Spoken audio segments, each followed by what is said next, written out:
Guys, something weird's happened to me. Please hear me out. I'm really scared for my life. So, I was doing a sock puppet show for my kids about 2 months ago, when suddenly the puppet started talking on its own. I went into the other room and it had a full conversation with me. It asked me strange questions about my family and my sex life, and whether or not Regis Philbin was still alive. Admittedly, I didn't know that one myself. Anyway, I took the sock off my hand and burned it, as it had obviously been possessed. I then discovered something horrifying. It wasn't the sock that was possessed. It was my hand. Great, I had just burned off one of my socks for nothing.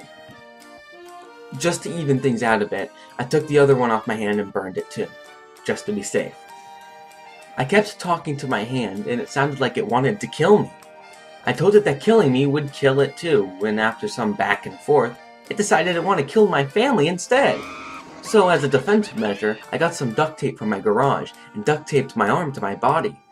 I then hid all the sharp objects in the house. Admittedly, kind of stupid plan on my part, as it could see me doing it, but I wasn't about to let that stop me. I went to bed that night, and when I woke up, I discovered, to my horror, my hand had bought 17 cabbages. I don't even like cabbage. So I burned the cabbage. Admittedly not the best idea when you're inside, those things burn like a motherfucker. And I realized that the tape had been broken. I needed something stronger.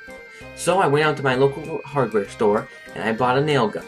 Now, keep in mind, I was a little bit panicked at the time. I wasn't thinking clearly. Now, anyway, I got home and I nailed my hand to the wall. It let out a scream that sounded suspiciously like my voice, and went limp. It then occurred to me how much pain I was in, so I got the nail out, and one trip to the emergency room later, my hand talked to me again. I asked it about the cabbages, and it wouldn't answer me. It kept going on about how my family would make, and I quote, an excellent coleslaw. I screamed for 10 minutes straight.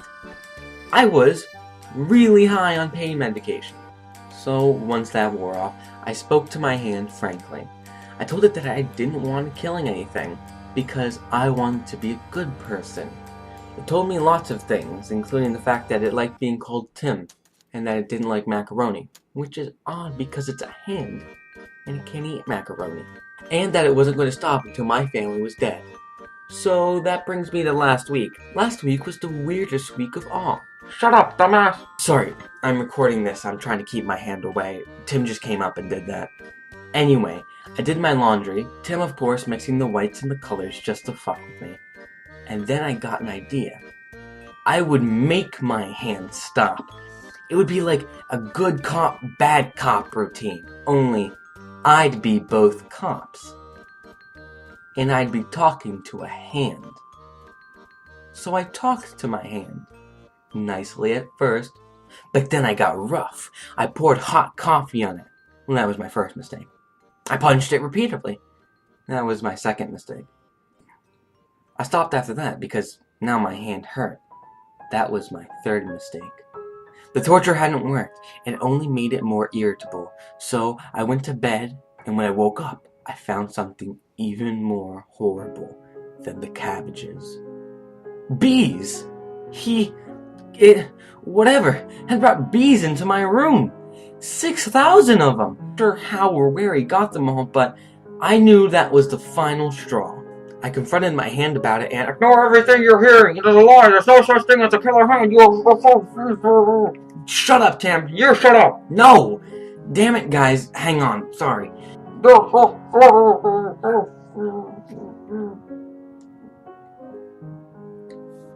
Okay, he's subdued. Ooh, where was I? Right, yeah, confrontation. I asked him why he hadn't killed my family yet. Not that I was complaining, I like my family. It's just, it has said it would, but hadn't for 2 whole nights. I hate it when people just don't live up to their promises. He said he didn't want to do it until the moon was full. I asked him why, and he gave me some supernatural bullshit that I was only kinda half listening to. Hey guys, you know what's really good? Cabbage! God damn it, Tim! One moment.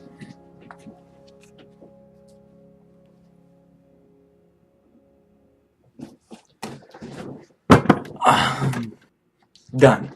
Anyways, he wanted to wait until the moon was full. Luckily, there wasn't one until the end of next week. My murderous hand wasn't going to strike yet, thank God. Though things escalated quickly. The next morning, I woke up wearing a scuba mask with a pine cone jammed in my nose. I finally lost it, and I tried to cut off my hand. Luckily, I'm right-handed, so I completely missed. That must have scared him, though, because he was willing to cut me a deal, and things were cool for a couple of days. Though, of course, then he killed my family. I really should have seen that coming. I confronted him about it. Part of me didn't think he was serious, but no, he killed them all. He also took a bunch of selfies, taped over Wheel of Fortune, bought an ice cream sandwich and forgot to freeze it, and broke my radio. I'm really starting to dislike this guy. Anyway, now I'm on the run from the law. Serves you right, jackass! Oh, for fuck's sake. Sorry, uno momento. Okay, I just hit it with a hammer a bunch. Anyways, oh God, the pain! Oh, oh, no. Oh, I must finish the story. Okay, so, I'm on the run from the law. They want to take me into custody even though it was only my hand who committed the crimes? Hell, he confessed to them all on live TV. What the hell, man? Yeah, sorry about that, Tim. That was kind of a mistake on my part. Anyway, it says by law, technically speaking, I'm considered responsible for the actions of my right hand. So, I'm fucked. I'm recording this from my safe house. If you see an old shack with a green button on it that says, may cause drowsiness, do not press that button. And for the love of God, please don't call the cops. But feel free to come in. I can't cook, but Tim makes an excellent chicken Caesar salad. Yeah, it's to die for. How are you still able to talk? It's hard. I'm in a lot of pain. Right, okay. Anyways, I'm gonna go put my hand on ice. I'll be back in a while. Hopefully he won't have killed me by the time you visit. See you later.